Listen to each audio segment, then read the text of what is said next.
नमस्कार, आपका बहुत स्वागत है टीवी 7 भारत में। मैं हूं आपके साथ ऋतिका आवाना। दोपहर के 3 बज गए हैं और हाजिर हूं आपके सामने बड़ी खबरों को लेकर।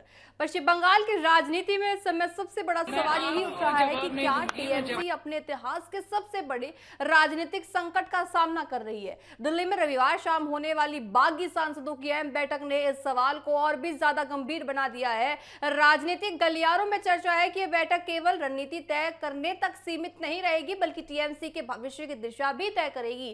बता जा रहा है कि जो सांसद काकोली घोष आपको बताएं कि नेतृत्व में बागी सांसदों का एक बड़ा समूह दिल्ली में जुट रहा है। सबसे ज्यादा चर्चा इस बात की हो रही है कि पार्टी के वरिष्ठ नेता और लोकसभा में टीएमसी संसदीय दल के नेता सुदीप का नाम भी बागी खेमे के साथ जोड़ा जा रहा है। यदि ये दावा सही साबित होता है तो ये मामला ममता बनर्जी के नेतृत्व के लिए अब तक का सबसे बड़ा झटका माना जा सकता है। बागी गुट का दावा है कि लोकसभा में टीएमसी के 28 सांसदों में से करीब 20 सांसद उनके साथ हैं, जबकि ममता बनर्जी के समर्थन में केवल 8 सांसद बचे। हालांकि इन दावों की आधिकारिक पुष्टि अभी तक नहीं हुई है, लेकिन इन खबरों ने बंगाल की राजनीति में हलचल जरूर बढ़ा दी है। दिल्ली में होने वाली इस बैठक को इसलिए भी बहुत ज्यादा महत्वपूर्ण माना जा रहा है क्योंकि ये संसद के भीतर अलग राजनीतिक पहचान बनाने और कानूनी विकल्पों पर चर्चा हो सकती है। बागी सांसदों के सामने सबसे बड़ी चुनौती ये बनी हुई है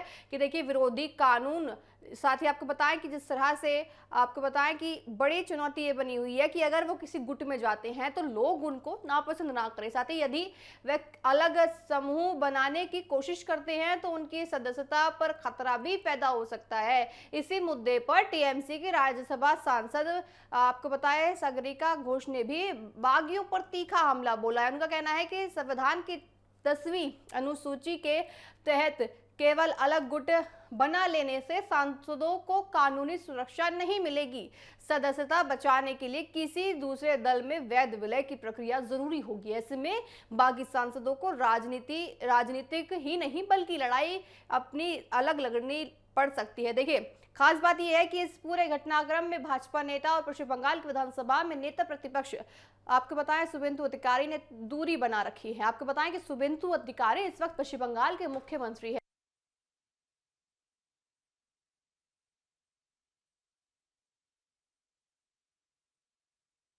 बताया जा सकता है कि पश्चिम बंगाल की जो राजनीति है इस वक्त बहुत ज्यादा खास बनी हुई है। साथ ही पश्चिम बंगाल की राजनीति में ये जो हलचल तेज हो रखी है ऐसे में बहुत ज्यादा खास हो जाती है। आपको सुनाते हैं कि आखिर इन्होंने क्या कुछ कहा है। देखिए दिल्ली एयरपोर्ट पे पहुंचने वाली थी, दिल्ली एयरपोर्ट पर पहुंची है, इनसे मीडिया कर्मियों ने बातचीत की है। मीडिया कर्मियों ने उनसे क्या कुछ कहा है, बहुत ही देखिए मिनिमम सेकंड की ये बाइट है, लेकिन आपको सुनाना चाहेंगे क्योंकि इसमें बहुत ज्यादा चीजें व्यक्त होती हैं। क्या कुछ राजनीति में हो रहा है हलचल, इसमें आपको पता चल पाएगा। आपको बताएं कि देखिए पश्चिम बंगाल की राजनीति में जब से विधानसभा चुनाव हुए हैं, विधानसभा चुनावों के बाद एकाएक कर जो खबरें आ रही हैं वो जवाब नहीं दूंगी। मैं जवाब सिर्फ अपने क्षेत्र के लोगों को।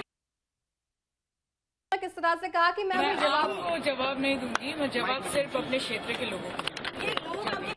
देखिए आपने सुना किस तरह से उन्होंने कहा कि मैं भी जवाब नहीं दूंगी, मैं जवाब सिर्फ अपने क्षेत्र के लोगों को दूंगी। तो देखिए अगर दूसरे दृष्टिकोण से देखें तो इनका ना कुछ कहना भी बहुत कुछ कह जाता है। तो देखिए संभावना है कि ये हो सकता है आने वाले समय में यहाँ बीजेपी के साथ विलय करे या बीजेपी में शामिल हो सकते हैं। देखिए ये वो नेता है, ये वो सांसद है टीएमसी के जो एक बार वो बहुत ज्यादा पश्चिम बंगाल में बीजेपी सरकार के खिलाफ पुख्ता से बोलते आए हैं। पश्चिम बंगाल में वो बोलते आए हैं कि देखिए जो बीजेपी सरकार है वो नहीं आनी चाहिए। और ऐसे में अब क्योंकि विधानसभा चुनावों के परिणाम कुछ हुए, परिणामों के बाद कुछ दिशा बदली, अब ऐसे में इनकी जो सुर है वो अचानक बदलते आ रहे हैं। आपने सुना उन्होंने किस तरह से कहा कि मैं अभी कुछ नहीं बताऊंगी, जो भी बताना है मैं अपने क्षेत्र के लोगों को बताऊंगी। तो देखिए ये कहा जा सकता है कि आने वाले समय में जरूर कुछ बड़ा होने वाला है। देखिए टीएमसी के बजाय टीएमसी के लोगों के रूप में पेश किया जा रहा सके। साथ ही राजनीतिक दृष्टि से देखें तो ये केवल सांसदों की नाराजगी का माहौल नहीं है। इसके पीछे पार्टी नेतृत्व, संगठन में निर्णय लेने की प्रक्रिया और भविष्य की राजनीति को लेकर असंतोष भी दिखाई देने लगा है। यदि बागी गुट एकजुट रहता है और कोई बड़ा फैसला लेता है तो इसका असर केवल सांसद तक सीमित नहीं रहेगा, बल्कि देखिए यहाँ पे बंगाल में आने वाले समय में और क्या कुछ होता है इस पर भी देखिए एक खासा पॉइंट निकल कर आता है। फिलहाल देखिए सबकी नजरें दिल्ली में होने वाले इस बैठक पर टिकी हुई है। आपको बताएं ये बैठक बड़ी महत्वपूर्ण है क्योंकि जिस तरह से विधानसभा चुनावों में प्रचंड जीत के साथ बीजेपी ने अपना परचम लहराया था। बीजेपी सरकार पहली बार देखिए आजादी के बाद पश्चिम बंगाल में अपनी सरकार बना पाई है। सरकार बनाने के बाद देखिए पश्चिम बंगाल में किस तरह से अब जो राजनीति है वो पूरी तरह से बदलती नजर आ रही है। राजनीति ने अलग मोड़ ले लिया है। बागी सांसद जो है उन्होंने बीजेपी का कहीं ना कहीं दामन छोड़ दिया है, उनका गुट छोड़ दिया है। तो ऐसे में बड़ा खास माना जा रहा है क्योंकि देखिए अगर ये सांसद बीजेपी में साथ में आ जाते हैं तो देखने वाली बात होगी। देखिए आपको बताएं कि विपक्ष भी वही ये कह रहा है कि जो बीजेपी सरकार है अगर उनके साथ कोई मिल जाता है तो वो बीजेपी की वॉशिंग मशीन में धुल जाते हैं। तो क्या ये सांसद भी बीजेपी की वॉशिंग मशीन में धुल जाएंगे, बड़ा सवाल खड़ा होता है। देखिए बीजेपी के साथ आते हैं, नहीं आते हैं, आने वाले समय में अपना गुट बनाते हैं, अपनी पार्टी बनाते हैं, ये तो वक्त बताएगा, इसमें वक्त है। लेकिन बड़ा कुछ देखिए पश्चिम बंगाल में अभी इन दिनों घटता नजर आ रहा है। ऐसा लग रहा था कि देखिए पश्चिम बंगाल में जो विधानसभा चुनाव है उनके बाद कुछ ना कुछ राजनीति ऐसा नहीं होगा, लेकिन लगातार सुर्खियों में पश्चिम बंगाल बना हुआ है। जब से विधानसभा चुनाव हुए हैं, विधानसभा के नतीजे आए हैं, लगातार ये बना हुआ है। साथ ही देखिए टीएमसी के जो बागी सांसद हैं आज वो दिल्ली में बैठक कर रहे हैं। ये बैठक बड़ी खास मानी जा रही है। टीएमसी में बगावत का जो देखिए दौर है वो लगातार जारी है। साथ ही आपको बताएं कि जिस तरह से पश्चिम बंगाल में राजनीति बदलती नजर आ रही है, आखिर क्या कुछ समय में होता है, आने वाले समय में क्या होता है, बड़े सवाल उठ रहे हैं। साथ ही देखिए 20 सांसदों के दावे से बड़ी हलचल यहाँ पैदा हो रही है। साथ ही सभी जो बागी सांसद है आज दिल्ली में बैठक करने जा रहे हैं। बैठक बड़ी खास हो जाती है। दिल्ली है देखिए, राजनीति पूरी देश की राजनीति जो है दिल्ली से होकर गुजरती है। दिल्ली में सारे निर्णय लिए जाते हैं। दिल्ली में जो मीटिंगें होती हैं, जो बैठक होती है वो ज़्यादा महत्वपूर्ण हो जाती है। ऐसे में जो बैठक है ये भी बड़ी महत्वपूर्ण है। और टीएमसी में बगावत का जो दौर है लगातार जारी है। 20 सांसदों के दावे से बड़ी हलचल देखिए पश्चिम बंगाल से लेकर दिल्ली तक सभी जगह मची हुई है। बंगाल की राजनीति में बड़ा मोड़ अब नजर आने लगा है। बंगाल में क्या कुछ होता है, टीएमसी में बगावत का जो विस्फोट होने लगा है, ये विस्फोट कहां तक जाके रुकेगा, टीएमसी की लड़ाई जो है कहां तक जाके रुकेगी, आखिर टीएमसी जो टुकड़ों में टूटती नजर आ रही है, क्या आने वाले दिनों में विपक्ष से टीएमसी खत्म हो जाएगी, बड़ा सवाल उठ रहा है। क्योंकि 20 सांसद है टीएमसी के, एक साथ वो अलग हो रहे हैं, तो ऐसे में बड़े सवाल उठते हैं कि टीएमसी का क्या होगा, टीएमसी किस तरह से रणनीति बनाएगी, आने वाले दिनों में किस तरह से टीएमसी अपने देखिए आगे सरकार से लड़ पाती है विपक्ष में, क्योंकि अब टीएमसी बैठ गई है। और ऐसे में अगर टीएमसी और ज़्यादा कमज़ोर होती नज़र आ रही है तो विपक्ष के तौर पर टीएमसी किस तरह से सरकार के खिलाफ खड़ी हो पाएगी, सरकार की नीतियों के खिलाफ खड़ी हो पाएगी। ये हम इसलिए कह रहे हैं क्योंकि देखिए विपक्ष और सरकार का जो ये आपस में रिश्ता होता है ये अक्सर बना रहता है, क्योंकि विपक्ष अक्सर सरकार की नीतियों पर, सरकार की योजनाओं पर, सरकार के निर्णयों पर सवाल खड़ा करता रहता है। और वहीं अगर सरकार की बात करें तो विपक्ष पर सवाल खड़े करता रहता है। लेकिन अगर विपक्ष ही कमजोर हो जाएगा, विपक्ष ही टूट जाएगा, विपक्ष में ही अलग अंदरूनी जो है लड़ाइयाँ चलती रहेंगी, तो वो आखिर दूसरे से कैसे लड़ेगा या फिर देखिए सरकार से कैसे लड़ेगा, बड़े सवाल यहाँ खड़े हो रहे हैं। देखिए पश्चिम बंगाल में आए दिन जो अलग अलग खबरें आ रही हैं वो बड़ा यहाँ पे राजनीतिक उलटफेर मचाती है। देखिए ममता बनर्जी किस तरह से इस लड़ाई को देखती हैं, ममता बनर्जी किस तरह से देखिए आने वाले समय में इन सारी चीज़ों से लड़ पाती हैं, क्योंकि देखिए ममता बनर्जी के साथ साथ अभिषेक बनर्जी पर भी लगातार यहाँ कहा जा रहा है कि अभिषेक बनर्जी पर बड़ी तलवार लटकती नजर आ रही है। अब देखिए बड़े जो नेता हैं या फिर देखिए जो प्रमुख हैं टीएमसी की, ममता बनर्जी, उन पर जो लगातार ये उनकी समस्या बनी हुई है, किस तरह से वो समस्या से लड़ पाते हैं, ये सवाल खड़े हो रहे हैं। साथ ही देखिए टीएमसी में बगावत का जो दौर है लगातार चलता नजर आ रहा है। ममता पर दबाव अब बनता नजर आ रहा है। 20 सांसदों के दावे से बड़ी हलचल मचती नजर आ रही है। बंगाल की राजनीति में बड़ा मोड़ ये लेता अब जो है मीटिंग नजर आएगी। साथ ही देखिए बंगाल में आने वाले दिनों में क्या होगा वो इन्हीं आज की जो मीटिंग है, जो बैठक होने वाली है, उस बैठक में ही पूरा साफ हो जाएगा कि आने वाले दिनों में बंगाल की दिशा और दशा क्या होने वाली है। टीएमसी में बगावत का दौर जारी है। ममता के खिलाफ जिस तरह से देखिए कहा जा रहा है कि ममता बनर्जी के ऊपर जो रार है, तकरार वो बनी हुई है। ममता बनर्जी इस चीज को कैसे देखती हैं, बड़ा सवाल यहाँ खड़ा होता है।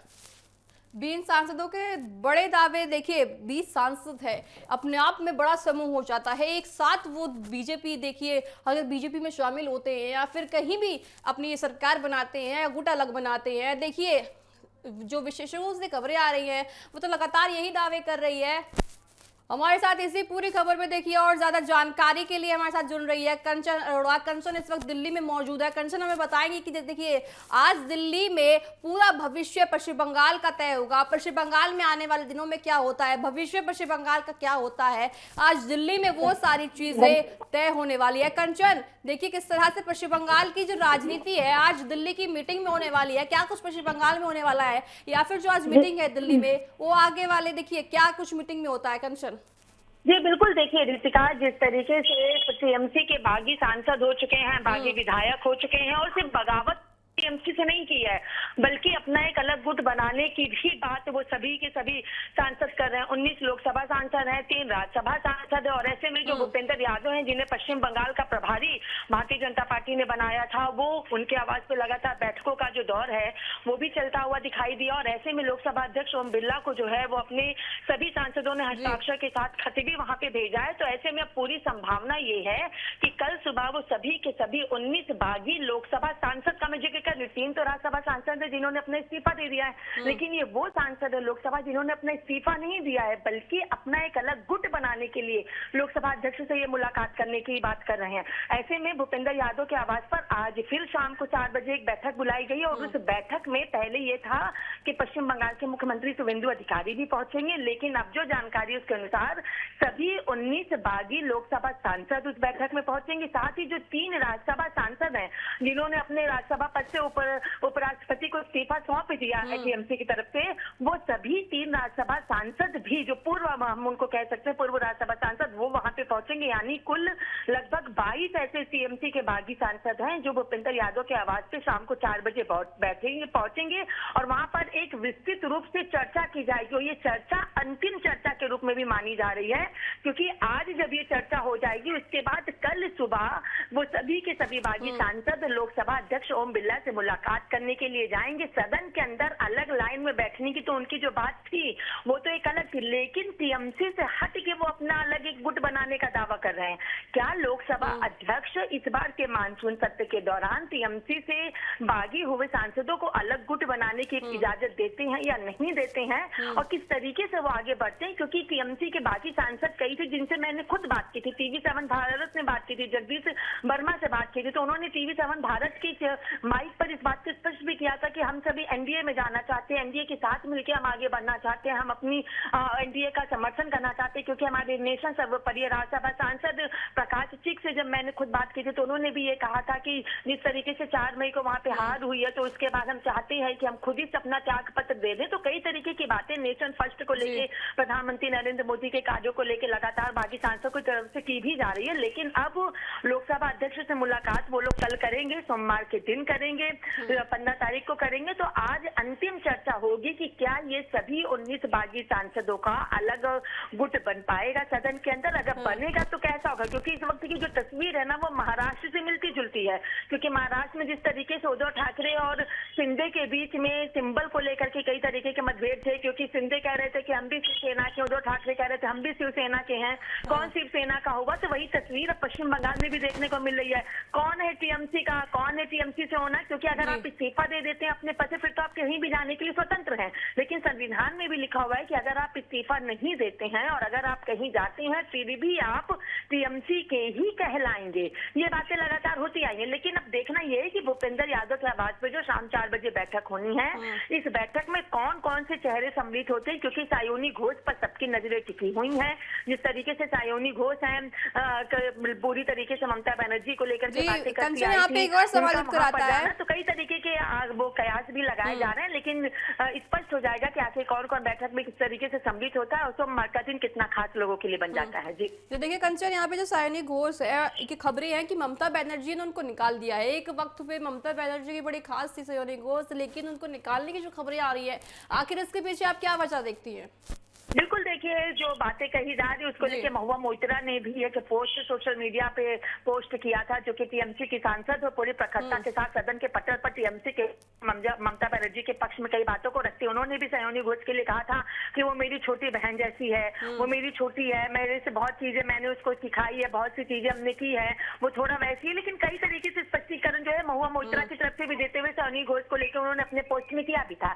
लेकिन इस वक्त जो सांसद बागी हो रहे, जैसे प्रकाश टिक का जिक्र, क्योंकि आपने सयोनी घोष का जिक्र किया कि ममता बनर्जी ने उनको निकाला, लेकिन इसको लेकर सयोनी घोष की तरफ से कोई स्पष्टीकरण नहीं आया। कुछ समय पहले वो मीडिया के सामने दिखी भी थी एयरपोर्ट पर, लेकिन अपने आप को पूरा कवर करके दिखी थी, फेस को छिपा के वो दिखी थी। किसी तरीके की प्रतिक्रिया उन्होंने मीडिया के सामने अपनी नहीं दी थी, और इसी यही वजह भी है कि लोग इंतजार करें, क्योंकि ये वही सयोनी घोष है जो सदन के पटल पर खड़े होकर प्रधानमंत्री नरेंद्र मोदी, भारतीय जनता पार्टी, एनडीए की सरकार को सीधे तौर ठीक है पर जी, बिल्कुल कंचन, देखिए देखने वाली बात होगी कि दिल्ली में जिस तरह से एक अलग रुख निकल कर आ रहा है, साथ ही दिल्ली की जो आज बैठक होने वाली है भूपेंद्र यादव से सभी की, देखिए बागी सांसदों की बैठक होगी, इस बैठक में क्या कुछ बाहर निकल कर आता है। अगर ये एक गुट बनाते हैं तो आखिर ममता बनर्जी इन चीजों से किस तरह से लड़ती नजर आएंगी, ये सबकी नजर इस पर टिकी हुई है। बहरहाल चलिए खबरों में आगे बढ़ते हैं। राहुल गांधी के एक बयान ने विपक्षी गठबंधन इंडिया के भीतर चल रही खींचतान को एक बार फिर सार्वजनिक कर दिया है। विपक्ष की बैठक के कथित लीक ऑडियो में राहुल गांधी ने कहा है कि वे केरल के वरिष्ठ वामपंथी नेता पिनराई विजयन को गले नहीं लगाना सकते, क्योंकि उनके साथ उनकी राजनीतिक लड़ाई है। इस बयान के सामने आते ही कांग्रेस और वाम दलों के बीच जुबानी जंग तेज हो गई है। दरअसल देखिए, केरल की राजनीति में कांग्रेस और सीपीएम लंबे समय से एक दूसरे की प्रमुख, देखिए एक तरफ से एक दूसरे के साथ खड़ी थी। दोनों दल राज्य स्तर पर एक दूसरे के खिलाफ चुनाव लड़ रहे थे, साथ ही जबकि राष्ट्रीय स्तर पर भाजपा के खिलाफ इंडिया गठबंधन का हिस्सा है। ऐसे में राहुल गांधी का ये बयान केवल एक व्यक्तिगत टिप्पणी नहीं, बल्कि गठबंधन के भीतर मौजूद राजनीतिक सहिष्णुता का संकेत भी माना जा रहा है। राहुल गांधी ने यह साफ कहा है कि राजनीतिक मतभेदों को नजरअंदाज कर दिखावटी देखिए दोस्ती करना उनके लिए संभव नहीं है। उनका तर्क था कि जिन नेताओं के खिलाफ ये राजनीतिक संघर्ष कर रही हैं, उन्हीं के साथ सार्वजनिक रूप से यहाँ पे देखिए दिखाना सही नहीं होगा, ना ही संकेत देना सही होगा। हालांकि इस बयान ने वाम दलों को नाराज कर दिया है। पिनराई विजयन ने भी इस पर प्रतिक्रिया देते हुए कहा है कि उनकी और राहुल गांधी के बीच कभी भी गहरी व्यक्तिगत नजदीकी नहीं रही है। उन्होंने कहा है कि दोनों नेताओं के बीच सामान्य राजनीतिक शिष्टाचार के अलावा कोई भी विशेष संबंध नहीं है। साथ ही उन्होंने ये भी संकेत दिए हैं कि देखिए मुद्दा गले लगाने का नहीं, बल्कि राजनीतिक सोच और गठबंधन की भावना का है। वामपंथी नेताओं ने राहुल गांधी के बयान को विपक्षी एकता के लिए नुकसानदायक बताया है। माकपा के कई वरिष्ठ नेताओं ने कहा है कि इंडिया गठबंधन का उद्देश्य भाजपा के खिलाफ सख्त लड़ाई करना है, और ऐसे बयान सहयोगी दलों के बीच अविश्वास बढ़ा सकता है। आपको बताएं कि देखिए नेताओं ने कांग्रेस नेतृत्व पर निशाना साधते हुए कहा है कि राजनीतिक सम्मान बनाए रखने की सलाह दी गई है। राजनीतिक दृष्टि से अगर इसको देखते हैं तो ये विवाद विपक्षी गठबंधन के सामने मौजूद सबसे बड़ी चुनौती को उजागर करता है। इंडिया गठबंधन में शामिल कई दल राज्यों में एक दूसरे के देखिए खिलाफ खड़े हैं, लेकिन राष्ट्रीय राजनीति में सहयोग की भूमिका निभाते हैं। ऐसे में राज्य और राष्ट्रीय राजनीति के बीच संतुलन बनाना आसान नहीं होता। हालांकि इस विवाद से गठबंधन के टूटने की संभावना तुरंत नहीं दिखती, लेकिन ये जरूर साफ हो सकता है कि विपक्षी दलों के बीच वैचारिक राजनीतिक मतभेद भी मौजूद है। आने वाले समय में यदि ऐसा विवाद बढ़ते हैं तो विपक्षी एकता की रणनीति प्रभावित हो सकती है। फिलहाल देखिए मामला केवल बयानबाजी तक सीमित नहीं है, बल्कि इसने ये सवाल जरूर खड़ा कर दिया है कि क्या इंडिया गठबंधन अपने अंतरिक्त मतभेद को पीछे छोड़कर एक मजबूत एकजुट विपक्ष की छवि पेश कर पाएगी या नहीं। यही आने वाले दिनों की राजनीति का बड़ा विषय बनना तय हुआ है। देखिए जिस तरह से इंडिया गठबंधन में लगातार ये देखा जा रहा है कि उनका जो व्यक्तिगत देखिए अगर वो एक दूसरे के साथ नहीं है, साथ ही राज्य स्तर पर देखें तो वो एक दूसरे के साथ नहीं है, लेकिन अगर देखते हैं इंडिया गठबंधन में अगर सरकार के खिलाफ लड़ने के लिए वो एक दूसरे के साथ आ जाते हैं, तो देखने वाली बात होगी कि इंडिया गठबंधन की जो मतभेद है आखिर ये सरकार में जो सरकार के खिलाफ खड़ी हो पाती है नहीं, या फिर साथ में देखिए जो उनके मतभेद है वो किस तरह से आने वाले दिनों में आने वाले चुनावों में एक दूसरे के लिए खड़े होते हैं। बहरहाल मेरे साथ अभी के लिए इतना ही। आप देखते रहिए TV7 भारत। नमस्कार।